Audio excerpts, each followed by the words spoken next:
Hello everyone, welcome back to my channel Duty with Daughter. तो आज हम discuss करेंगे आपके प्रीवियस ईयर के क्वेश्चन पेपर को। तो मैंने 1 से लेके 45 क्वेश्चन को पहले डिस्कस कर चुका है। तो हम आज आगे डिस्कस करेंगे 46 क्वेश्चन से लेके 100 तक के क्वेश्चन को। तो चलिए वीडियो की शुरुआत करते हैं। तो क्वेश्चन नंबर 46 है, ऑक्सीटोसिन कहाँ उत्पादित होता है, यानी कि जो ऑक्सीटोसिन है वो कहाँ कहाँ बनता है। तो ऑक्सीटोसिन बनता है आंसर नंबर बी। अब कहाँ बनता है, आंसर नंबर, इसका आंसर है आंसर नंबर डी, हाइपोथैलेमस में। ठीक है। तो जो ऑक्सीटोसिन होता है वो कहाँ बनता है, हाइपोथैलेमस में जो है वो हाइपोथैलेमस से बनता है। ठीक है। और कहाँ से वो रिलीज होता है, तो जो ऑक्सीटोसिन है वो पोस्टीरियर पिट्यूटरी से क्या होता है, वो रिलीज होता है। तो क्वेश्चन नंबर 46 का आंसर क्या आएगा, आंसर नंबर डी। ठीक है। नेक्स्ट क्वेश्चन है क्वेश्चन नंबर 47, बेक्सटन हिक्स कॉन्ट्रैक्शन निम्न में से किसके साथ नहीं पाया जाता है। ठीक है। यानी कि जो फॉल्स लेबर पेन यानी कि बेक्सटॉक सिक्स कॉन्ट्रैक्शन को क्या कहा जाता है, फॉल्स लेबर पेन कहा जाता है। ठीक है। तो एक किसमें नहीं, कौन सी स्थिति में नहीं होता है, तो होता है सब म्यूकस फाइब्रॉइड यानी कि यूट्राइन जो ट्यूमर होता है ना, उसमें जो होता है ये कॉन्ट्रैक्शन इरेगुलर रहता है या नहीं रहता है। ठीक है। तो जो ब्रेक्सटन हिक्स कॉन्ट्रैक्शन है वो सब म्यूकस फाइब्रॉइड में नहीं पाया जाता, मतलब कि answer number A is correct है। क्लियर है। तो क्वेश्चन नंबर 47 क्या क्या आएगा, आंसर नंबर ए। नेक्स्ट चलते हैं क्वेश्चन नंबर 48 की तरफ। पैक सेल कहाँ दिखाई देते हैं। ठीक है। तो पैक सेल क्या बोलता है, जो पैक सेल होता है वो कहाँ पाए जाते हैं, तो पैक सेल जो होता है वो वॉल्वा में पाए जाते हैं। ठीक है। Answer number B is correct है। पैक जो सेल होते हैं ना वो फीमेल रिप्रोडक्टिव ट्रैक्ट के एपिथेलियल लाइनिंग में पाए जाते हैं। ठीक है। जो खासकर वॉल्वा में होते हैं और फेलोपियन ट्यूब में होते हैं। ठीक है। जो क्या करते हैं, सिक्रीशन में हेल्प करते हैं। ठीक है। तो पैक सेल जो होते हैं वो क्या करते हैं, सिक्रीशन में हेल्प करते हैं। वो कहाँ कहाँ पाए जाते हैं, तो जो पैक सेल है वो वॉल्वा और फेलोपियन ट्यूब में पाए जाते हैं। क्लियर है। तो इसका आंसर क्या आएगा, आंसर नंबर बी। 48 का आंसर क्या आएगा, आंसर नंबर बी। क्लियर है। नेक्स्ट चलते हैं क्वेश्चन नंबर 49 की तरफ। स्त्री के मूत्र मार्ग की लंबाई कितनी होती है, यानी कि the length of female urethra. ठीक है। तो फीमेल यूरिथ्रा की लंबाई कितनी होती है, तो फीमेल यूरिथ्रा की लंबाई होती है, इसका आंसर है आंसर नंबर बी 40 mm, यानी कि 4 सेंटीमीटर जो होता है फीमेल यूरिथ्रा का लेंथ होता है। ठीक है। फीमेल जो यूरिथ्रा होता है ना केवल 4 सेंटीमीटर लंबी होती है, इसलिए महिला की यूनरी जो यूटीआई जो होता है ना, यूनरी इन्फेक्शन का रिस्क ज़्यादा होता है, क्योंकि जो जर्म्स होता है ना वो आसानी से ब्लेडर तक पहुंच जाते हैं। ठीक है। तो लेंथ कितना होता है फीमेल यूरिथ्रा का, तो फीमेल यूरिथ्रा का लेंथ होता है 40 mm, यानी कि 4 centimetre. Answer number B is correct है। क्लियर है। नेक्स्ट चलते हैं क्वेश्चन नंबर 50 की तरफ। पार्टोग्राफ की पहली योजना किसने बनाई। ठीक है। पार्टोग्राफ वाज फर्स्ट प्लानेड बाय, तो पार्टोग्राफ सबसे पहले किसने बनाया, तो पार्टोग्राफ को सबसे पहले बनाया था चैडविक ने। Answer number D is correct है। ठीक है।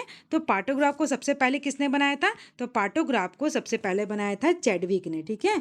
क्या था इसमें, इसमें जो पार्टोग्राफ जो है ना होता है ना वो लेबर प्रोसेस को मॉनिटर करने के लिए यूज होता है। ठीक है। तो इस सबसे पहले इसको किसने बनाया, सबसे पहले डिजाइन किया चैडविक ने, ताकि डिलीवरी के दौरान कॉम्प्लिकेशन जल्दी पहचाना जा सके। क्लियर है। नेक्स्ट है क्वेश्चन नंबर 51।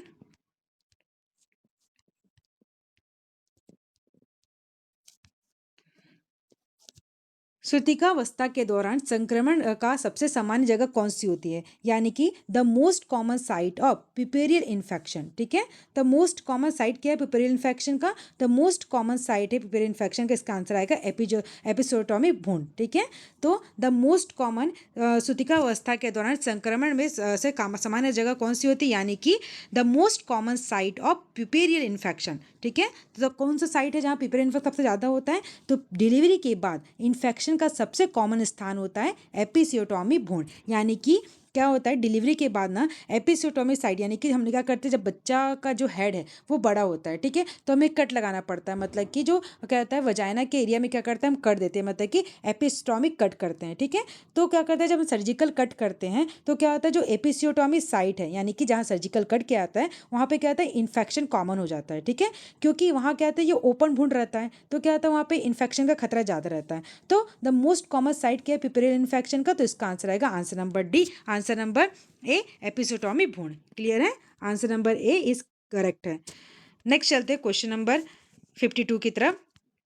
भ्रूण में के सांस लेने की प्रक्रिया जल्द से जल्द कब दिखाई देती है? तो भ्रूण के सांस लेने की प्रक्रिया जल्द जल्द कब दिखाई देती है, यानी कि फीटल जो ब्रीथिंग होता है मूवमेंट इज सीन अर्लीस्ट। तो फीटस का जो ब्रीथिंग मूवमेंट होता है वो सबसे पहले कब दिखता है? तो जो फीटस का ब्रीथिंग मूवमेंट जो होता है सबसे पहले 8 वीक में दिखता है। ठीक है, आंसर नंबर ए जो करेक्ट है, 8 वीक में दिखता है। ठीक है, तो प्रेगनेंसी के लगभग 8वें वीक में फीटस में हल्की ब्रीथिंग लाइक मूवमेंट शुरू हो जाती है। ठीक है, जो लेटर लंग डेवलपमेंट के लिए बहुत जरूरी होती है। तो फीटल जो ब्रीथिंग मूवमेंट कब दिखाई देती है? तो फीटस में पहली जो ब्रीथिंग मूवमेंट होती है वो 8 वीक में दिखाई देती है, यानी कि 8 सप्ताह में। क्लियर है? नेक्स्ट चलते हैं क्वेश्चन नंबर 53 की तरफ। शिशु के जन्म के पहले सप्ताह में हीमोग्लोबिन का स्तर कितना होना चाहिए? तो शिशु के मतलब कि Hb level in newborn baby during first week of life. ठीक है, मतलब कि जो शिशु के Hb level in newborn baby during the first week of life. ठीक है, तो शिशु के जन्म के पहले सप्ताह में हीमोग्लोबिन का स्तर कितना होता है? तो इसका आंसर आएगा आंसर नंबर डी 20 से 22 ग्राम पर डीएल होता है। ठीक है, तो इसका करेक्ट आंसर क्या आएगा? आंसर नंबर डी 20 से 22 ग्राम। ठीक है, इसमें क्या होता है, जो शिशु का जो रहता है ना, मतलब जो छोटे बच्चे होते हैं शिशु के जन्म से पहले जो हीमोग्लोबिन का स्तर कितना रहेगा? तो इसका आंसर रहेगा आंसर नंबर डी 20 से 22 ग्राम पर डीएल होता है। ठीक है, तो नॉर्मल एचबी एडल्ट में कितना होता है? तो नॉर्मल जो न्यूबॉर्न का जो एचबी जो न्यूबॉर्न का जो एचबी होता है ना, एचबी कितना होता है? 20 से 22 ग्राम पर डीएल होता है। ठीक है, क्योंकि वूम में ऑक्सीजन सप्लाई कम होती है, इसलिए जो बॉडी है वो ज़्यादा हीमोग्लोबिन बनाती है। ठीक है, ये क्यों होता है? तब ज़्यादा क्यों होता है न्यूबॉर्न में? क्योंकि जो मदर के वूम में, ठीक है, ऑक्सीजन सप्लाई कम होती है, इसलिए बॉडी क्या होता है, जो बॉडी है वो ज़्यादा हीमोग्लोबिन बनाती है। क्लियर है? नेक्स्ट चलते क्वेश्चन नंबर 54 की तरह। प्रसव के प्रथम अवस्था में गर्भाशय संकुचन का औसत दबाव कितना होता है? तो प्रसव के प्रथम अवस्था में गर्भाशय संकुचन का औसत दबाव कितना होता है? तो इसका आंसर आएगा आंसर नंबर डी 30 mmHg। ठीक है, क्या होता है, लेबर के फर्स्ट स्टेज में यूट्राइन कॉन्ट्रैक्शन का एवरेज प्रेशर कितना होता है? तो लेबर के फर्स्ट स्टेज में यूट्राइन कॉन्ट्रैक्शन का एवरेज प्रेशर रहता है 30 mmHg, यानी कि answer number D is correct है। क्लियर है? इसमें क्या होता है, डिलीवरी की जो फर्स्ट स्टेज रहता है यूट्रस क्या करता है? कॉन्ट्रैक्ट करता है। ठीक है, फोर्सफुली कॉन्ट्रैक्ट करता है, लगभग 30 mmHg होती है। ठीक है, जिससे सर्विक्स का होता है, जिससे सर्विक्स डायलेट होता है। ये क्वेश्चन आप लोग को प्रीवियस में पूछ चुका है, इसलिए आप ध्यान से देखिएगा। ठीक है, तो डिलीवरी के फर्स्ट स्टेज में यूट्रस क्या करता है? कॉन्ट्रैक्ट करता है फोर्सफुली, और लगभग 30 mmHg होती है, और जिसके वजह से क्या होता है, सर्विक्स जो होता है वो डायलेट होता है। क्लियर है? नेक्स्ट चलते हैं क्वेश्चन नंबर 55 की तरफ। धीमी श्रवण शक्ति होती है, मतलब कि low set ear are seen in. ठीक है, जो नीचे की और कान जो होता है किस रोग में दिखते हैं? मतलब कि जो लो सेट ईयर जो होता है ना, वो किस जो low set ear are seen in. ठीक है, तो धीमी सुवर्ण शक्ति किस में होती है? तो लो सेट जो ईयर होता है वो डाउन सिंड्रोम वाले बच्चे को होता है। ठीक है, मतलब कि answer number A. Down syndrome क्या होता है? डाई सिंड्रोम को क्या बोलते हैं? ट्राइसोमी 21 कहा जाता है। ठीक है, तो ट्राइसोमी 21 यानी कि डाउन सिंड्रोम में बच्चे का जो फेस रहता है ना वो फ्लैट रहता है। ठीक है, और उसकी जो आई रहती है ना वो स्लैंटिंग होती है, और इसके जो ईयर होते हैं वो नीचे की ओर सेट होते हैं। ठीक है, ये एक जेनेटिक डिसऑर्डर कहलाता है। डाउन सिंड्रोम क्या है? डाउन सिंड्रोम एक जेनेटिक डिसऑर्डर है। ठीक है, क्रोमोसोमल अबनॉर्मलिटी है जो ट्राइसोमी 21 को अफेक्ट करती है, मतलब डाउन सिंड्रोम जो होता है ट्राइसोमी 21 को अफेक्ट करता है। इसकी वजह से क्या होता है, लो सेट ईयर दिखते हैं बच्चों में। ठीक है, तो धीमी श्रवण शक्ति किसमें होती है? तो इसका आंसर रहेगा answer number A, down syndrome. Clear है? नेक्स्ट चलते हैं क्वेश्चन नंबर 56 की तरफ।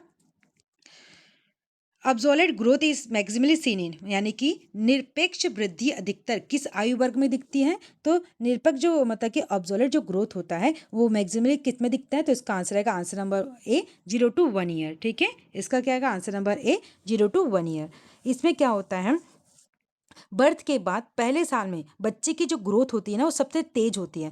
वेट चुका लगभग 3 गुना और हाइट का लगभग 50% बढ़ती है। ठीक है, इसे मैक्सिमम ऑब्जॉलेट ग्रोथ रीडर कहते हैं। क्लियर है? तो ऑब्जॉलेट ग्रोथ रीडर मैक्सिमम किस में दिखता है? तो 0 to 1 ईयर में दिखता है, इसलिए इस एज को क्या बोलते हैं? मैक्सिमम ऑब्जॉलेट ग्रोथ पीरियड भी कहते हैं। क्लियर है? तो क्वेश्चन नंबर 56 का आंसर क्या आएगा? क्वेश्चन नंबर 56 का आंसर आएगा answer number A 0 to 1 year. Next चलते क्वेश्चन 57 की तरफ। जीवन आयु के प्रथम 3 महीनों में प्रति सप्ताह औसत वृद्धि भार होता है। मतलब कि जीवन आयु के प्रथम 3 महीनों यानी कि the average gain weight in first 3 month of life per week. ठीक है, यानी कि जो जीवन के पहले 3 महीनों के प्रति सप्ताह औसत वजन बढ़ता है, कितना बढ़ता है? तो इसका आंसर आएगा, आंसर नंबर बी, 80 ग्राम बढ़ता है, मतलब कि 80 ग्राम बढ़ता है। ठीक है, क्या होता है कि नॉर्मल न्यूबॉर्न की जो होता है ना, वो प्रति सप्ताह लगभग 150 से लेके 200 ग्राम पर वीक बढ़ता है। यानी कि जब औसतन निकाला गया है तो 80 से लेके 100 ग्राम वेट गेन होता है एक हेल्दी रेट के अकॉर्डिंग। ठीक है, तो एवरेज गेन कितना होता है first 3 month of life per week में? तो इसका आंसर है, answer number B, 80 gram. Clear है? नेक्स्ट चलते हैं क्वेश्चन नंबर 58 की तरफ। स्तनपान कराने वाले बच्चों की तुलना बोतल्स के से पिलाने वाले बच्चे निम्नलिखित में से किससे अधिक प्रभावित होते हैं? ठीक है, जैसे मदर लोग होती है ना, किसी किसी का अगर ब्रेस्ट फीडिंग नहीं आता है या जो मदर जो जॉब वगैरह में जाती है तो क्या करती है, वो बॉटल फीड करा देती है अपने बच्चों को। ठीक है, तो जो स्तनपान करने वाले जो बच्चे होते हैं या जो बॉटल फीड करने वाले जो बच्चे होते हैं, ठीक है, उसमें क्या होता है, तुलना किस रोग के अधिक शिकार होते हैं? मतलब दोनों में से कौन जो बच्चे होते हैं वो सबसे अधिक शिकार होते हैं? ठीक है, ठीक है, तो जो बच्चे हैं, बॉटल फीड जो बच्चे करते हैं, वो सबसे अधिक किसके शिकार होते हैं? तो सबसे अधिक शिकार होते हैं डायरिया के, यानी कि आंसर नंबर बी, दस्त के शिकार होते हैं। ठीक है, क्या होता है, बॉटल फीडिंग से इन्फेक्शन का खतरा बढ़ता है क्योंकि निप्पल और बॉटल अक्सर क्या होता है, स्टेलाइज नहीं होते हैं। ठीक है, इससे डायरिया और वोमिटिंग का केस जो होता है सबसे ज़्यादा होता है। इसलिए बोलते हैं ना मदर को कि मदर को अपना ही ब्रेस्ट फीडिंग कराना चाहिए, बॉटल फीड नहीं देना चाहिए, क्योंकि बॉटल फीड क्या होता है, वो स्टाइल नहीं रहते हैं। ठीक है, जिससे इन्फेक्शन का खतरा रहता है। क्लियर है? नेक्स्ट चलते हैं क्वेश्चन नंबर 59 की तरफ। यथार्थ प्रसव पीड़ा से पीड़ित मरीज में कोई नर्स निम्नलिखित में से संकुचन की किस विशेषता की उम्मीद करेगी? यानी कि which of the following characteristic of contraction will the nurse expect to find a patient expressing true labour pain? ठीक है, यथार्थ प्रसव पीड़ा से पीड़ित मरीज में कोई नर्स निम्नलिखित में थे संकुचन की किस विशेषता की उम्मीद करेगी? तो इसका आंसर आएगा, आंसर नंबर 59 का आएगा, आंसर नंबर क्या आएगा, 59 का आंसर नंबर आएगा सी, gradually increasing intensity with walking. ठीक है, यानी कि बढ़ते अंतरालों में क्रमशः पीड़ा होना। ठीक है, एक gradually increasing interval intensity with walking. ठीक है, यानी कि जो ट्रू लेबर पेन में जो पेन होता है वो रेगुलर आता है, ग्रेजुअली स्ट्रांग होता है, और वेल्स मतलब चलने पे क्या होता है, जब इसलिए बोलते हैं ना मदर को, हमारे हॉस्पिटल में क्या होता है, हम लोग मदर को बोलते हैं जब डिलीवरी के लिए आती है तो आप थोड़ा चलो। ठीक है, चलने से क्या होगा, उसका जो पेन है ट्रू लेबर में क्या आता है, बढ़ता है, मतलब वेल्किंग करने के लिए बोलते हैं। ठीक है, जबकि फास्ट लेबर में पेन में क्या होता है, जबकि फास्ट लेबर में क्या होता है, जो पेन होता है वो इरेगुलर होता है। मैंने बताया ना, फास्ट लेबर पेन को क्या बोलेंगे, ब्रेक्सटन हिक्स कॉन्ट्रैक्शन, और जो ट्रू लेबर पेन रहता है वो रेगुलर रहता है, ग्रेजुअली स्ट्रांग होता है, चलने से क्या करता है, वो बढ़ता है। क्लियर है? और जो फास्ट लेबर पेन भी क्या होता है, पेन इरेगुलर रहता है, और रेस्ट करने पे वो पेन क्या हो जाता है, वो कम हो जाता है। क्लियर है?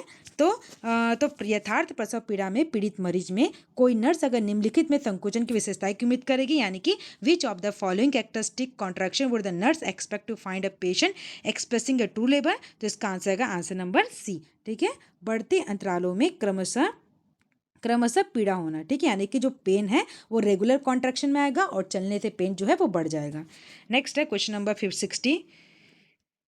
The umbilical vein carrying the blood from the placenta enter the foetus with, यानी कि नाभि सीरा जो अपरा से यानी कि प्लेसेंटा से रक्त वहन करता है और भ्रूण में किसके साथ प्रवेश करता है? तो इसका आंसर आएगा, आंसर नंबर ए, ऑक्सीनेटेड ब्लड बाय 80% सैचुरेशन, यानी कि इसका आंसर है आंसर नंबर ए। ठीक है, इसमें क्या होता है, जो अम्बिलिकल वेन जो होता है ना, अम्बिलिकल में क्या करता है, कैरी करता है। ठीक है, क्या कैरी करता है, ब्लड को, कहाँ से, प्लेसेंटा से, और किससे एंटर करता है, फीटस में। तो कितना क्या करता है, ऑक्सीनेटेड ब्लड को कैरी करता है, 80% सैचुरेशन। तो अम्बिलिकल जो वेन रहती है वो ऑक्सीजनेटेड रिच ब्लड को प्लेसेंटा से फीटस तक पहुंचाती है, जबकि जो अम्बिलिकल आर्टरी रहती है ना, वो क्या करती है, डीऑक्सीनेटेड ब्लड को वापस प्लेसेंटास में भेजती है। ठीक है, वो क्या करती है, ये क्या करती है, प्लेसेंटा प्लेसेंटा से फीटस में ऑक्सीजनेटेड ब्लड को पहुंचाती है और क्या करती है, जो डीऑक्सीजनेटेड ब्लड जो रहता है, जो अम्बिलिकल आर्टरी है, वो डीऑक्सीजनेटेड ब्लड को वापस प्लेसेंटा को भेजती है। ठीक है, मतलब फीटस से वापस क्या करेगी, वो डीऑक्सीजनेटेड ब्लड को प्लेसेंटा में भेजेगी। क्लियर है। तो अम्बिलिकल वेन जो रहती है वो क्या कैरी करेगी, ब्लड क्या कौन से ब्लड को कैरी करेगी, प्लेसेंटा, और कौन से ब्लड को प्लेसेंटा फीटस में डालेगा, तो ऑक्सीजनेटेड ब्लड को विथ 80% सेचुरेटेड ऑक्सीजन वाले ब्लड को। क्लियर है, मतलब कि answer number A is correct है। Answer number A is correct. Next चलते क्वेश्चन नंबर 61 की तरफ।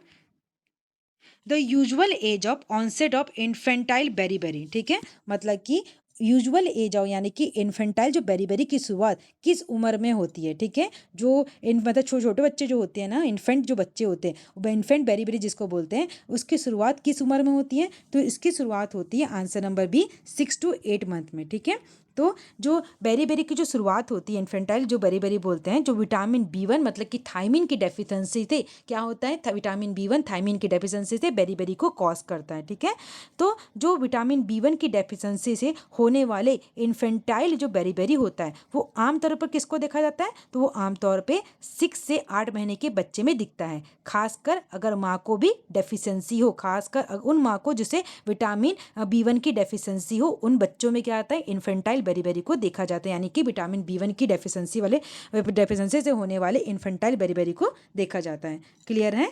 नेक्स्ट चलते हैं क्वेश्चन नंबर 62 की तरफ। The last case of small pox was reported in the world. विश्व में चेचक अंतिम बार किस वर्ष प्रतिवेदित हुआ था, तो जो लास्ट केस था स्मॉल पॉक्स का, वो कब रिपोर्ट किया गया, तो ये रिपोर्ट किया गया 1978 को, यानी कि answer number B is correct है। ठीक है, answer number B is correct है। जो स्मॉल पॉक्स का अंतिम केस 1978 में सोमालिया में पाया गया था। याद रखना, ये क्वेश्चन पूछ सकता है कि लास्ट जो केस था स्मॉल पॉक्स का, वो कहाँ पाया गया था, तो पाया गया था सोमालिया में। ठीक है, WHO ने उसे 1980 में स्मॉल पॉक्स को ऑफिशियली एडिकेट घोषित किया गया था, मतलब वो समाप्त हो गया है स्मॉल पॉक्स इंडिया में, वो WHO ने घोषित कर दिया था। ठीक है, और जो लास्ट केस था WHO जो लास्ट केस था स्मॉल पॉक्स का, वो पाया गया था सोमालिया में 1978 को। क्लियर है। तो विश्व में चेचक अंतिमक किस वर्ष प्रतिवेदित हुआ था, आंसर नंबर बी 1978 में सोमालिया में पाया गया था। क्लियर है। नेक्स्ट चलते क्वेश्चन नंबर 63 की तरफ। Koplik spot are seen in. ठीक है, यानी कि जो कॉप्लिक स्पॉट जो होता है वो किस रोग में दिखाया जाता है, जो कॉप्लिक के जो धब्बे होते हैं ना, मतलब कि जो निशान होते हैं, वो निम्नलिखित में से किस में देखा जाता है, तो इसका आंसर आएगा, सबको पता है क्योंकि वो रूबेला में दिखता है। ठीक है, मतलब कि मीजल्स। आंसर नंबर ए रूबेला। ठीक है, आंसर नंबर ए क्या आएगा, रूबेला में दिखाई देता है। ठीक है, तो जो कॉप्लिक स्पॉट होता है, मतलब कि जो मिजल्स जो कॉप्लिक स्पॉट होता है, वो किस में दिखता है, मिजल्स में। मिजल्स में माउथ के अंदर क्या होता है, एक वाइट कलर का ना स्पॉट होता है। ठीक है, जब कोई बच्चा मिजल्स, जगह जिस बच्चे को मिजल्स हो जाता है, उसके क्या होता है, बच्चे के माउथ में क्या होता है, वाइट कलर का स्पॉट होता है, यानी कि जिससे क्या बोलते हैं, कॉप्लिक स्पॉट बोलते हैं। ठीक है, यह अर्ली डायग्नोस्टिक साइन है। अगर बच्चे के माउथ के अंदर अगर वाइट कलर का स्पॉट दिखाई दे रहा है, यानी इसे क्या बोलेंगे, कॉप्लिक स्पॉट दिख रहा है, तो क्या ये मिजल्स का, वो मजल्स का कहता है, ये अर्ली डायग्नोस्टिक साइन कहलाता है। क्लियर है। नेक्स्ट चलते क्वेश्चन नंबर 64 की तरफ।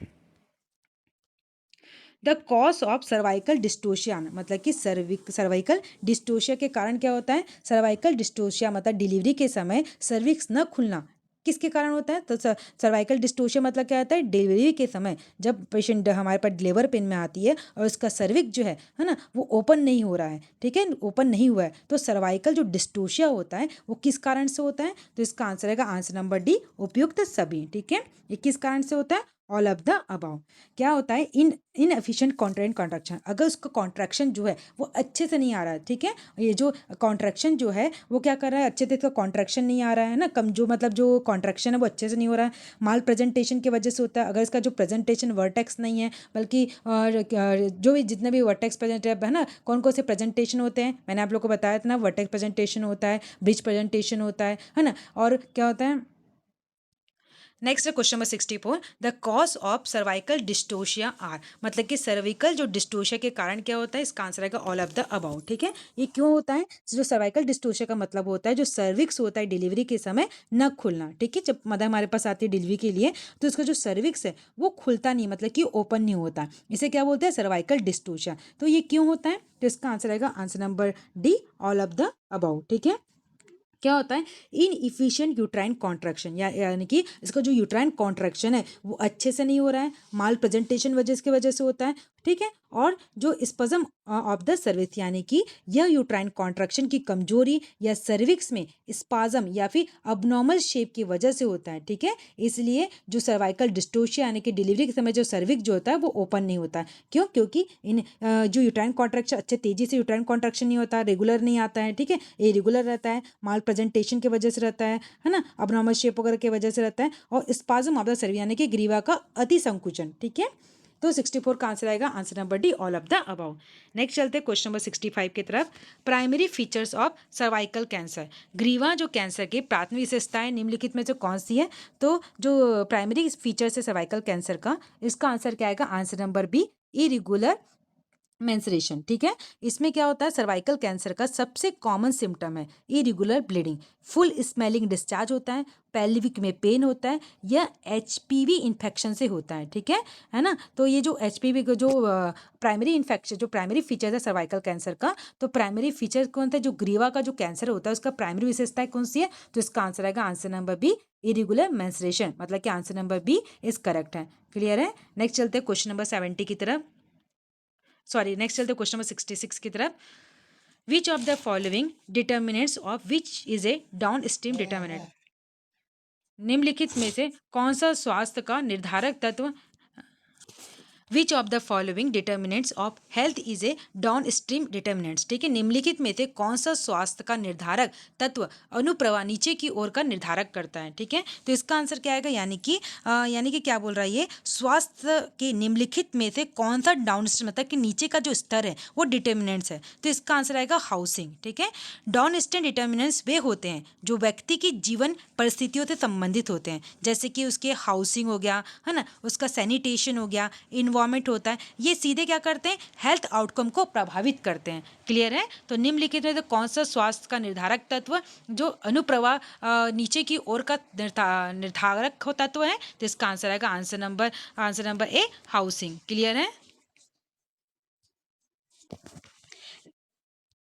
नेक्स्ट क्वेश्चन है question number 67, illness care is the characteristic of, यानी कि बीमारी में देखभाल की किसकी विशेषता है? तो बीमारी में देखभाल की विशेषता है answer number B, public health nursing की। ठीक है, illness care is characteristic of, यानी कि बीमारी में देखभाल किसकी विशेषता आएगी? तो इसका आंसर आएगा आंसर नंबर बी, सार्वजनिक स्वास्थ्य नर्सिंग यानी कि पब्लिक हेल्थ नर्सिंग। ठीक है, पब्लिक जो हेल्थ नर्सिंग का फोकस है इलनेस केयर यानी बीमारी के बाद की सेवा। ठीक है, जबकि कम्युनिटी हेल्थ नर्सिंग जो होती है, कम्युनिटी हेल्थ नर्सिंग प्रिवेंटिव और प्रोमोटिव केयर पर केंद्रित होती है। ठीक है, और जो पब्लिक हेल्थ नर्सिंग होती है वो इलनेस केयर पे क्या करती है? कार्य विशेषताएं होती है इसकी। ठीक है, और कम्युनिटी हेल्थ नर्सिंग की क्या होती है? कम्युनिटी हेल्थ नर्सिंग की प्रिवेंटिव और प्रोमोटिव केयर पर क्या होती है? वो केंद्रित होता है।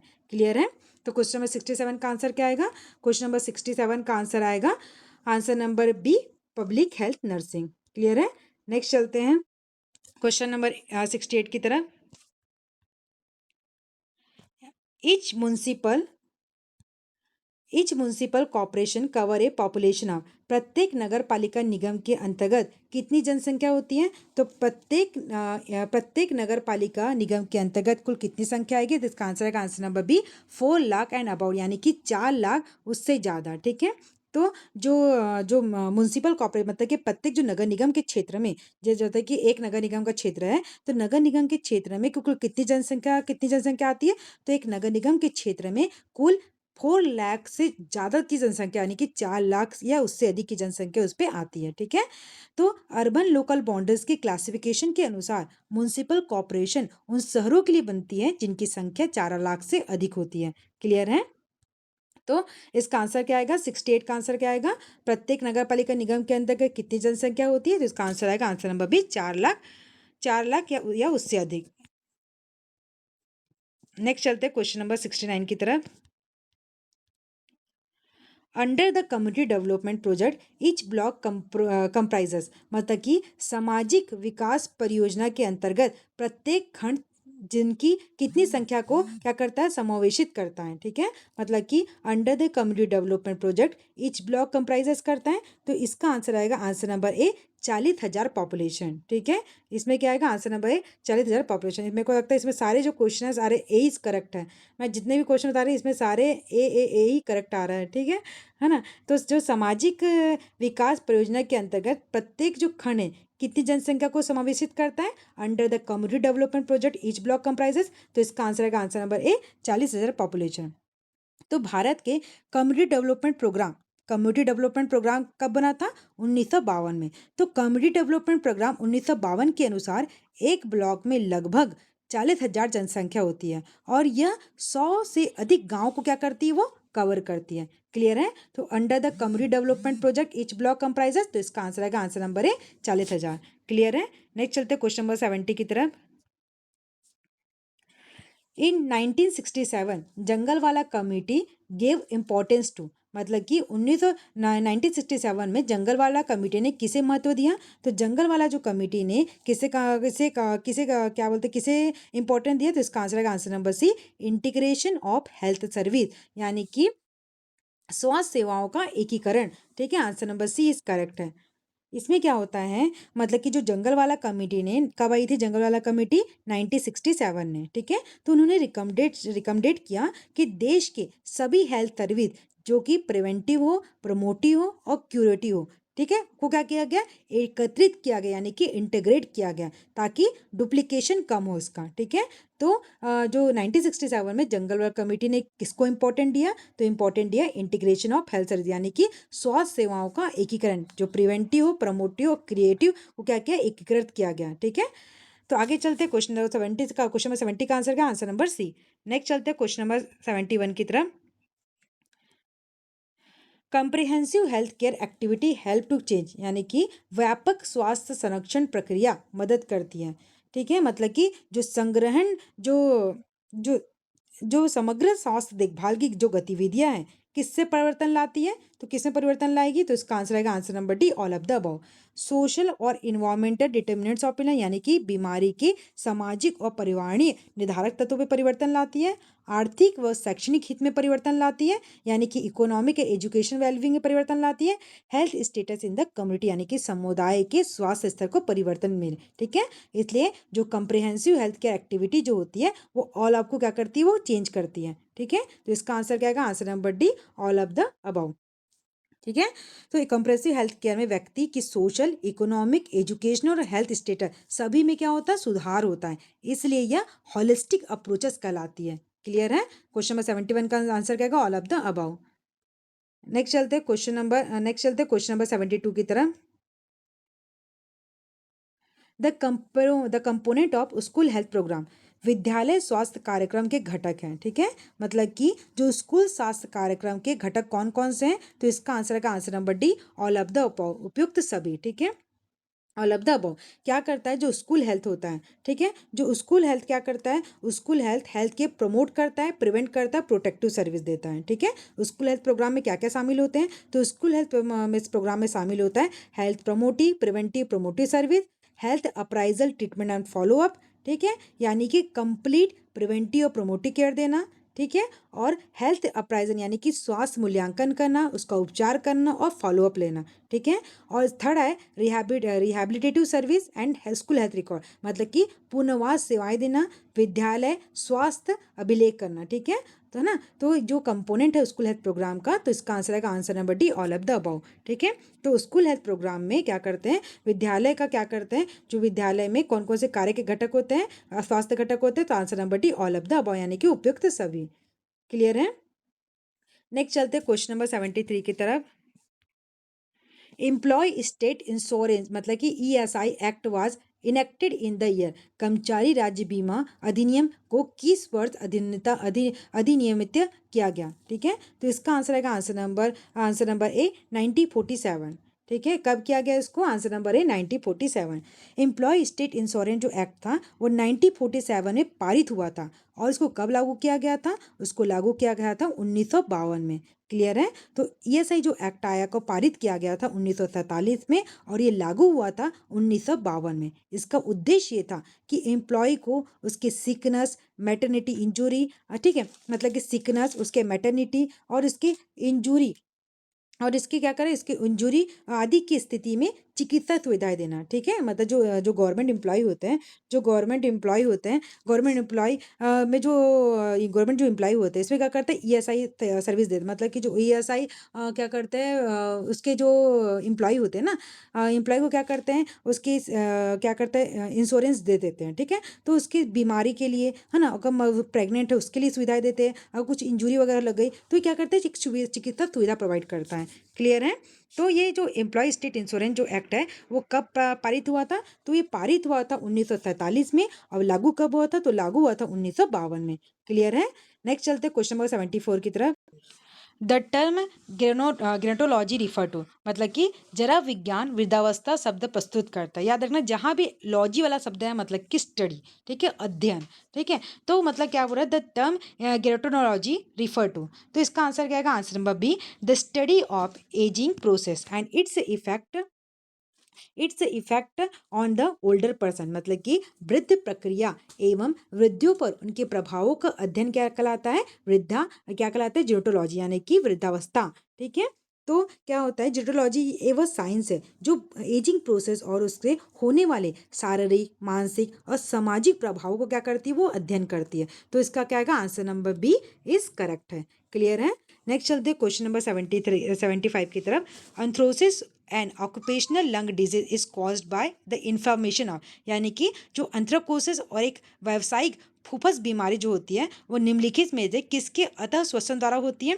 तो इसका क्या आएगा? इसका आंसर आएगा कोल डस्ट। जब क्या होता है, मतलब जो अथ्रोकोसिस यानी कि कोल वर्कर जो क्या करते हैं, जो कोल में काम करते हैं, जहाँ पे क्या होता है, कोयला वगैरह में काम करते हैं। ठीक है, जो जो जो अथ्रोसिस होती है यानी कि जो कोल वर्कर्स होते हैं उसमें क्या होता है, न्यूमोकोनियोसिस कल आता है। ठीक है, जो कोयले की जो धूल होती है, जहाँ कोयला रहता है वहाँ से क्या होता है, एक धूल निकलती है। ठीक है, तो क्या होता है, जो कोल डस्ट होता है ना वो क्या होता है, फेफड़ों में जाके जमा हो जाता है। ठीक है, जिससे क्या होता है, उसको क्रोनिक कफ होती है और ब्रेथलेसनेस होती है ना। तो जो एंथ्रोसिस होता है एंड ऑक्यूपेशनल जो लंग डिजीज होता है वो किसकी वजह से होता है, किसको इनहेल करने से वजह से होता है? तो इसका आंसर है, आंसर नंबर बी, कोयला डस्ट यानी कि कोल डस्ट को।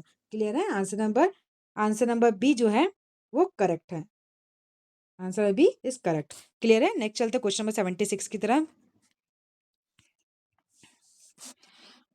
The water borne disease diarrhoea is called by, जल से होने वाली पेचिस निम्नलिखित में से किसके कारण से वजह से होती है? तो जो जल में होने वाली जो पेचिस है, ठीक है, मतलब जो वाटर बॉर्न डिजीज है डायरिया इज कॉज्ड बाय, किसकी वजह से डायरिया होता है? तो डायरिया होता है answer number C, both A और बी, यानी कि बैक्टीरिया से भी और वायरस से भी। ठीक है, तो इसका क्या आएगा? Answer number C is correct है। तो क्या होता है, डायरिया क्या है? डायरिया एक वाटरबॉर्न डिजीज है। ठीक है, जो मुख्य रूप से बैक्टीरिया जैसे कि इकोली, विब्रियो कोलेरा और वायरस जैसे कि रोटा वायरस से होता है। ठीक है, ये दूषित पानी का मुख्य स्रोत होता है। क्लियर है? तो water borne disease diarrhoea is cause by rota virus cause करता है, और जो बैक्टीरिया जो होते हैं ना, बैक्टीरिया में कौन कौन होते हैं? इकोली होता है और विब्रियो कोलेरा होता है। ठीक है, और विकोली, विब्रियो कोलेरा और वायरस में रोटा वायरस की वजह से क्या करता है, डायरिया को कॉज करता है। क्लियर है? नेक्स्ट चलते हैं क्वेश्चन नंबर 77 की तरफ। The test used to determine the free and combined chlorine in water is, जल में मुक्त क्लोरीन और मिश्रित क्लोरीन की मात्रा का निर्धारण किस परीक्षण द्वारा किया जाता है? तो इसका आंसर क्या आएगा? इसका आंसर आएगा आंसर नंबर ए, ऑर्थोलिडिन एसिटिन टेस्ट की वजह से। ठीक है, ऑर्थोलिडिन आर्सेनाइट परीक्षण के द्वारा क्या किया जाता है, उसका टेस्ट करके मतलब पता किया जाता है कि पानी जो है वो मुक्त या संयुक्त क्लोरीन की मात्रा जांचने के लिए कौन से टेस्ट किया आता है? तो इसका आंसर आएगा ऑर्थोलिडिन आर्सेनाइट परीक्षण किया आता है। ठीक है, यह टेस्ट पानी में फ्री क्लोरीन और कंबाइंड क्लोरीन दोनों की पहचानने के लिए प्रयोग होती है। ठीक है, और सेफ वाटर क्वालिटी चेक करने के लिए भी ये इंपॉर्टेंट होता है। तो answer number A is correct है। क्लियर है? नेक्स्ट चलते क्वेश्चन नंबर 78 की तरफ। National air quality monitoring program sponsored by Central Population Control Board was started in the year, ठीक है। यानी कि राष्ट्रीय वायु गुणवत्ता निगरानी कार्यक्रम कब शुरू हुआ था? तो केंद्रीय जो मतलब कि जो राष्ट्रीय जो वायु गुणवत्ता निगरानी कार्यक्रम जो है वो कब शुरू हुआ था? तो इसका आंसर आएगा आंसर नंबर ए 1990 में शुरू हुआ था। ठीक है, मतलब 1990 में। तो जो सेंट्रल पॉल्यूशन कंट्रोल बोर्ड है ना, मतलब कि सी पी क्या है, CPCB। ठीक है, तो जो CPCB है यानी कि सेंट्रल पॉपुलेशन कंट्रोल जो बोर्ड है वो 1990 में कार्यक्रम की शुरुआत हुई थी, ताकि देश भर में एयर क्वालिटी मतलब कि जो एसपीओ जो क्या बोलते हैं SPO2 है ना, नाइट्रोजन और PM10 की निगरानी की जा सके। क्लियर है? तो जो केंद्रीय प्रदूषण नियंत्रण जो बोर्ड है मतलब कि जो है सेंट्रल पॉल्यूशन कंट्रोल बोर्ड, वो कब स्थापित हुआ था? तो ये स्थापित हुआ था, स्टार्टेड हुआ था 1990, मतलब कि answer number A is correct है। क्लियर है? नेक्स्ट चलते क्वेश्चन नंबर 80 की तरफ। Question number 79, the indicators used in measuring quality of life, मतलब कि जीवन की गुणवत्ता को मापने का संकेतन है। जीवन की गुणवत्ता को मापने का संकेतन कौन सा है? तो जीवन की गुणवत्ता को मापने का संकेतन है all the above. Answer number D is correct है। मतलब कि हमें क्या देखना है? फिजिकल इंडिकेटर देखना है, इकोनॉमिक इंडिकेटर देखना है और सोशल इंडिकेटर। ठीक है, तो क्वालिटी ऑफ लाइफ को मापने के लिए फिजिकल, इकोनॉमिक और सोशल इंडिकेटर का उपयोग होता है। ये सभी व्यक्ति के संग्रह स्वास्थ्य और संतुष्टि को दर्शाता है। क्लियर है? तो क्वेश्चन नंबर 79 का आंसर क्या आएगा? Answer number D all of the above. Next है question number 80, the most important aspect of communication is, मतलब कि मतलब क्या आता है? संप्रेषण का अति महत्वपूर्ण पहलू है। ठीक है, तो द मोस्ट इंपॉर्टेंट एस्पेक्ट क्या है कम्युनिकेशन का?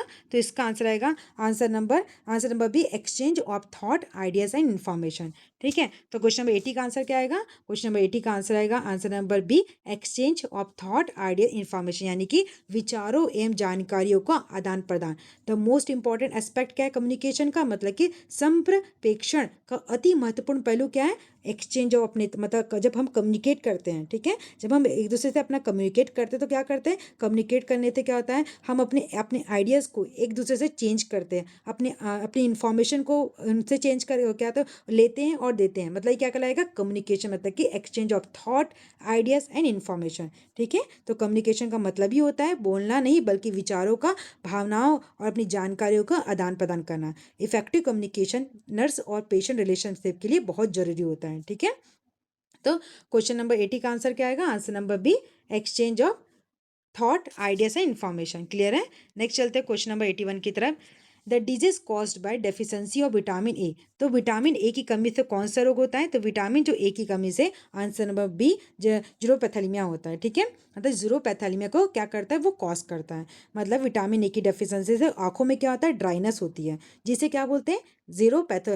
जीरोपैथेलीमिया कहते हैं। ठीक है, आगे चलकर ये नाइट ब्लाइंडनेस या फिर कोरोनियल अल्सर में बदल जाती है। क्लियर है? तो क्वेश्चन नंबर 81 का क्या आएगा? The disease cause by deficiency vitamin A, तो विटामिन ए से क्या होता है? क्या होता है? जीरोपैथेलीमिया को कॉज करता है। Answer number B is correct है। नेक्स्ट का है question number 82, the most important essential fatty linoleic acid is present, मतलब कि महत्वपूर्ण अनिवार्य फैटी एसिड लिनोलिक एसिड निम्नलिखित में किस में पाया जाता है? तो इसका आंसर आएगा मतलब कि जो फैटी एसिड होता है ना, जो लिनोलिक जो एसिड होता है वो किस में प्रेजेंट होता है? तो इसका आंसर आएगा आंसर नंबर ए, सनफ्लावर ऑयल यानी कि सूर्यमुखी के तेल में। मतलब answer number A is correct है। ठीक है, तो जो लिनोलिक एसिड होता है वो एक पॉलीसेचुरेटेड फैटी एसिड होता है। ठीक है, जो सनफ्लावर में होता है ना, सैफेलो फ्लावर में होता है और सोयाबीन ऑयल में पाया जाता है। ठीक है, यह सेल ग्रोथ और स्किन के हेल्थ के लिए क्या होता है? वो जरूरी होता है। तो जो लिनोलिक एसिड होता है, ठीक है, मतलब जो लिनोलिक एसिड है वो लिनोलिक एसिड जो होता है वो किस में प्रेजेंट होता है? तो लिनोलिक जो एसिड होता है वो होता है सनफ्लावर ऑयल में। लिनोलिक एसिड को एक पॉलीसेचुरेटेड क्या है? ये फैटी एसिड है। क्लियर है? तो इसका आंसर क्या आएगा? Answer number A is correct है। क्लियर है? नेक्स्ट चलते हैं क्वेश्चन नंबर 83 की तरफ। The permanent return communication of patient health status, मरीज के स्वास्थ्य स्थिति की स्थायी रूप से लिखित सूचना क्या है? तो क्या आता है? The permanent return communication of patient health status, मतलब इसका क्या का हमारा आंसर आएगा रिकॉर्ड। ठीक है, रिकॉर्ड क्या होता है? एक रिटर्न प्रूफ होता है जो पेशेंट केयर की कंटिन्यूटी, लीगल प्रोटेक्शन और रिसर्च पर्पस के लिए महत्वपूर्ण होता है। ठीक है, अगर हमारे पास रिकॉर्ड नहीं रहेगा कि हमने किस पेशेंट को क्या इंजेक्शन लगाया, तो कल चल के हमारे पास ऑब्जेक्शन कर सकते हैं कि गलत इंजेक्शन लगाए थे, हमारे पेशेंट को कुछ हो गया। ठीक है, अगर हमारे पास रिटर्न अच्छे से रहेगा, रिकॉर्ड हमारे पास रहेगा, तो कोई हम पे क्या बोलते हैं लीगल कुछ नहीं कर सकता। ठीक है, तो जो permanent return communication of patient health status जो हम लिखते हैं, मरीज के स्वास्थ्य स्थिति की स्थायी रूप से लिखित जो सूचना होती है उसे क्या करते हैं, रिकॉर्ड करते हैं। क्लियर है, तो क्वेश्चन नंबर जो 83 है इसका आंसर आएगा आंसर नंबर बी। नेक्स्ट चलते क्वेश्चन नंबर 84 की तरफ। The name of central minister for health and family welfare is, केंद्रीय स्वास्थ्य एवं परिवार कल्याण मंत्री कौन है? तो जो central minister for health and family welfare मतलब कि केंद्रीय स्वास्थ्य परिवार कल्याण मंत्री कौन सा है? तो इसका आंसर आएगा आंसर जगत प्रकाश नड्डा, यानी कि answer number A is clear है। ठीक है, कौन है? जगत प्रकाश नड्डा है, answer number A is correct है। ठीक है, उस समय के अनुसार क्या था, मतलब कि अभी क्या है, अभी क्या 2025 में वर्तमान मंत्री कौन है? इसका जो क्वेश्चन नंबर 84 है, the name of the central minister for health and family welfare is, केंद्रीय स्वास्थ्य एवं परिवार कल्याण मंत्री कौन है? तो इसका आंसर आएगा आंसर नंबर ए जगत प्रकाश नड्डा। ठीक है, तो जो जगत प्रकाश नड्डा जी हैं वो क्या है उस समय के, मतलब कि उस समय क्या है, मतलब कि इसके जो central minister of health and family welfare कौन है? तो इसका आंसर आएगा जेपी नड्डा, मतलब कि जगत प्रकाश नड्डा। क्लियर है, आंसर नंबर ए क्लियर है, करेक्ट है। नेक्स्ट है question number 85। Glycemic index of food is done by असेसपर, भोजन का ग्लाइसेमिक इंडेक्स निम्नलिखित में से किसके जानने के लिए किया आता है? तो इसका आंसर आएगा answer number B glucose level in blood. ठीक है, मतलब कि भोजन का ग्लाइसेमिक इंडेक्स जो होता है किसे मापने के लिए किया जाता है? तो ग्लूकोज लेवल को मापने के लिए आता है, ब्लड में ग्लूकोज लेवल कितना है। तो जो ग्लाइसेमिक इंडेक्स बताता है कि कोई food item blood glucose level में कितनी तेजी से बढ़ता है, यानी कि हाई जीआई फूड जो होते हैं जैसे कि वाइट राइस हो गया, जो ना जो हम खाना चावल खाते हैं, सफ़ेद चावल हो गया, ब्लड शुगर को क्या आता है बहुत तेज़ी से बढ़ाता है। इसलिए बोलते हैं ना, जो डायबिटिक वाले पेशेंट क्या बोलते हैं, चावल ही नहीं लेने के लिए बोलते हैं, नहीं लेना चाहिए चावल। ठीक है, क्योंकि क्या करता है वो क्या करता है, ग्लूकोज के लेवल को और तेज़ी से बढ़ाता है। क्लियर है, तो भोजन में जो ग्लाइसेमिक इंडेक्स है निम्नलिखित किसके जानने के लिए किया जाता है? तो इसका आंसर आएगा answer number B glucose level in blood. ठीक है, तो आंसर नंबर बी करेक्ट है। नेक्स्ट है question number 86। Persecutory delusion is more common in which type of schizophrenia, schizophrenia किस प्रकार के उत्पीड़न भ्रम होना अधिक पाया जाता है? तो जो सिजोफ्रेनिया मतलब क्या, आप क्या समझते हो, जो सिजोफ्रेनिया वाले पेशेंट होते हैं ना, उसमें क्या होता है कि उसमें क्या होता है, पेशेंट जो रहता है ना कि persecutory delusion, next question number 86, persecutory delusion is more common in which type of schizophrenia, schizophrenia के किस प्रकार के उत्पीड़न भ्रम होना अधिक पाया जाता है? सिजोफ्रेनिया मतलब क्या आता है, भ्रम। ठीक है, तो किस जगह प्रकार पाया जाता है? तो इसका आंसर रहेगा answer number C paranoid schizophrenia में। क्या होता है पैरानॉइड सिजोफ्रेनिया में, क्या होता है, पेशेंट को ऐसा लगता है कि उसे कोई नुकसान पहुंचाना चाहता है। ठीक है, ये क्या करता है, ये डेल्यूजन ऑफ परसिक्यूशन कहलाता है, यानी कि कोई मेरे खिलाफ है, उसको ऐसा लगता है कि कोई मेरे खिलाफ है, कोई मुझे मारना चाहता है। ठीक है, तो क्या होता है, जो परसिक्यूटेड रिलीजन जो होता है, ठीक है, जो परसिक्यूटेड रिलीजन जो होता है वो मोर कॉमन होता है किस टाइप की सिजोफ्रेनिया में? तो होता है ये पैरानॉइड सिजोफ्रेनिया में होता है। ठीक है, पैरानॉइड सिजोफ्रेनिया का मतलब क्या होता है, पैरानॉइड सिजोफ्रेनिया में पेशेंट को ऐसा लगता है कि कोई मुझे नुकसान पहुंचाना चाह रहा है। ठीक है, यानी कि कोई मुझे मारना चाह रहा है। ठीक है, कोई मेरे पीछे पड़ा हुआ है, कोई मुझे मारना चाह रहा है। ठीक है, ये कौन सा सिजोफ्रेनिया कहलाएगा, पैरानॉइड सिजोफ्रेनिया कहलाएगा। क्लियर है, नेक्स्ट चलते क्वेश्चन नंबर 87 की तरफ। Question number 87, which of the following is a symptoms of mental illness, मनोरोग का लक्षण क्या है? तो मनोरोग का लक्षण है आंसर नंबर डी निम्नलिखित में से कौन सा मानसिक रोग का लक्षण है? इसका आंसर आएगा लो जजमेंट, यानी निर्णय की क्षमता में कमी। ठीक है, इसका आंसर क्या आएगा, आंसर नंबर डी लो जजमेंट। ठीक है, इसमें क्या होता है, जो मेंटल इलनेस में व्यक्ति की जजमेंट और रीजनिंग और बिहेवियर क्या करता है, प्रभावित होते हैं। उसे क्या होता है, सही गलत का निर्णय लेने में क्या होता है, कठिनाई होती है। तो जो मनोरोग का लक्षण क्या आएगा, मतलब कि जो मेंटल इलनेस के जो सिम्टम्स है वो कौन से आएगा, आंसर नंबर डी लो जजमेंट, मतलब कि निर्णय लेने की क्षमता में कमी। क्लियर है, नेक्स्ट चलते क्वेश्चन नंबर 88 की तरफ। Which of the following is a anti depressant medicine, निम्नलिखित में से कौन सी एक प्रकार की एंटी डिप्रेसेंट दवा है? ठीक है, तो जो एंटी डिप्रेसेंट जो दवा होती है ना वो कौन सी है, कौन सी दवा जो है वो एंटी डिप्रेसेंट है? तो इसका आंसर आएगा इमिप्रामिन, यानी कि answer number B is correct है।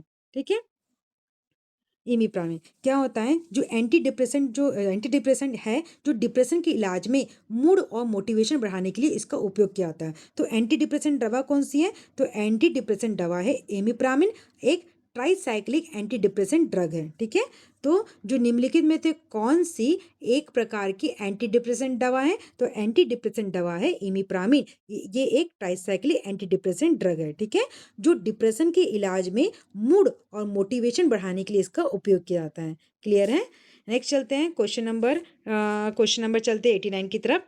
The stage of mania which is characterised by intense sense of happiness. ठीक है, मतलब कि उन्माद की अवस्था जिसमें आनंद की गहन भावना होती है। मतलब कि ऐसा कौन सा स्टेज है मेनिया का, वह कौन सा स्टेज है जिसमें बहुत ज़्यादा उसको खुशी महसूस होती है। ठीक है, इसे बोलते हैं यूफोरिया। ठीक है, इसको क्या बोलते हैं? यूफोरिया, यानी कि उत्साह। इसका आंसर क्या आएगा? आंसर नंबर ए, यूफोरिया। ठीक है, तो इसमें क्या होता है? इसमें क्या होता है कि पेशेंट को ना, मतलब बहुत ज़्यादा खुशी का मजा होता है। मेनिया का एक ऐसा स्टेज होता है। ठीक है, मेनिया का एक ऐसा चरण होता है जिसमें क्या होता है, वो बहुत ज़्यादा खुश हो जाता है। ठीक है, तो इसी खुशी को क्या बोलते हैं? यूफोरिया कहते हैं। Answer number A is correct है। Answer B is correct. ठीक है, तो यूफोरिया एक मानसिक अवस्था है जिस व्यक्ति को अत्यधिक खुशी, एक्साइटमेंट महसूस होती है। यह मेनिया का क्या होता है? प्रमुख विशेषताएं कहलाती है, मतलब कि कैरेक्टराइज्ड ऑफ मेनिया। ठीक है, next question number 90। Hopelessness, worthlessness and helplessness are the features of, मतलब कि निराशा, नाकामी, बेबसी, वो किस प्रकार की मनोरोग को विशेषताएं? तो ये हैं, किसको दर्शाता है ये? तो डिप्रेसिव अटैक, मतलब कि जो लोग रहते हैं ना, वो अपने आप को क्या सोचते हैं कि डिप्रेशन वाले व्यक्ति क्या सोचता है, उसको जीवन का कोई मूल्य नहीं है। ठीक है, वो एक अपने आप को खुद असहाय महसूस करता है, निराशाजनक महसूस करता है। ठीक है, तो ये किसके फीचर्स है? तो जो फीचर्स है वो आंसर नंबर बी। तो जो होपलेसनेस, वर्थलेसनेस और हेल्पलेसनेस जो फीचर्स है, वो किसके आएगा? मतलब जो मनोरोग वाली पीड़ित, जो मनोरोग से पीड़ित जो पब्लिक पेशेंट रहते हैं, उसमें क्या आता है? वो खुद को क्या करता है? खुद को वो बेसहारा फील करता है। ठीक है, खुद वो सोचता है कि मेरे जीवन का कोई मूल्य नहीं है, बेसहारा है, वो असहाय महसूस करता है। तो वो किसकी विशेषता आएगा? तो इसका आंसर आएगा answer number B, depressive attack, यानी कि अवसादग्रस्तता। ठीक है, आंसर नंबर आंसर नंबर जो 90 का आंसर आएगा, answer number B is correct है। क्लियर है? नेक्स्ट चलते हैं। तो डियर स्टूडेंट, आज के लिए 90 क्वेश्चन मैं के ऊपर मैं ख़त्म कर रही हूँ। नेक्स्ट मैं वीडियो है वो कल अपलोड करूँगी 90 से लेके 150 तक के क्वेश्चंस को। तो अगर इस वीडियो में आप लोग कोई डाउट लगा तो मुझे कमेंट करके पूछ सकते हैं। ठीक है, अगर